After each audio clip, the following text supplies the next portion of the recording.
kerjasama.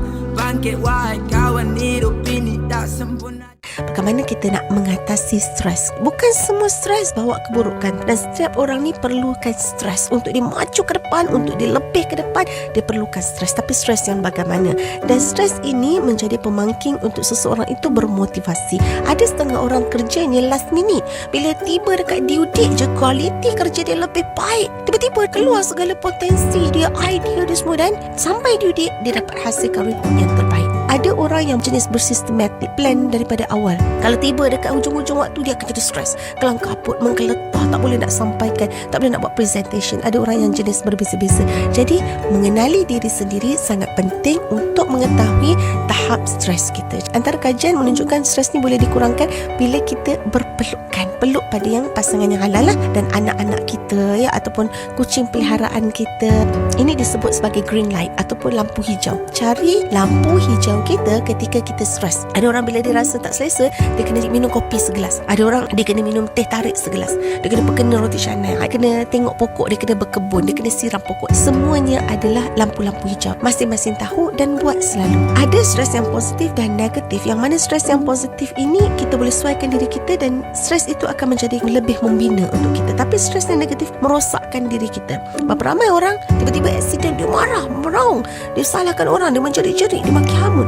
Redakan stres kita, jangan marah. Benda dah jadi, kita cuba cari jalan penyelesaian. Ada setengah orang dia stres disebabkan sifat personality di tempat kerja kita. Kita jenis buat kerja lancar, kita jenis orang yang cepat. Tapi ada kawan kita yang jenis lambat, slow learner, kita hentam dia. Pemikiran manusia, otak manusia, penerimaan maklumat berbeza-beza. Jadi hormati perbezaan ini supaya kita dapat mengendalikan stres dengan baik di tempat kerja. Ada juga orang yang dia stres di tempat kerja sebab hubungan dia yang tak baik dengan rakan sekerja. Satu hati di tempat kerja sangat penting untuk mengatasi stres kita. Kalau kita tak satu hati, kita tak boleh bekerja dengan baik-baik. Tempat kerja ni kita duduk lama, 8 jam orang yang bekerja biasanya.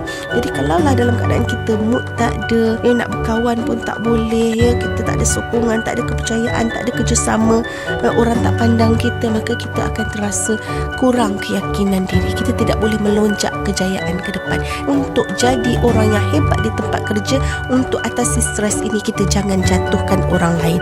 Kita jatuhkan orang lain, sebenarnya kita adalah seorang pekerja yang tidak bermotivasi. Seorang pekerja yang motivasi, dia sentiasa merangsang rakan dia, sentiasa merangsang jadi orang yang hebat. Dan apa yang penting dalam suatu pengurusan stres di tempat kerja adalah kita sentiasa melihat bagaimana proses untuk memperbaiki keadaan. Kita jangan mencari salah. Bila kita mula cari salah, semua benda akan jadi salah. Jangan bila datang satu idea, kita terus tentam lagi, provoke lagi. Dalam satu situasi lagi, kita tidak boleh merasakan idea kita ini sentiasa betul. Kita kena bersedia terima pandangan orang lain. Kadang-kadang satu orang yang merasakan semua dia betul, bos yang tak boleh kena tegur oleh anak buah tak boleh kena tegur dengan bos, dia jadi panas situasi, dia tak akan sepakat, dia akan jadi stres. Kita kawal perasaan marah ini, bercakap dengan nada yang baik.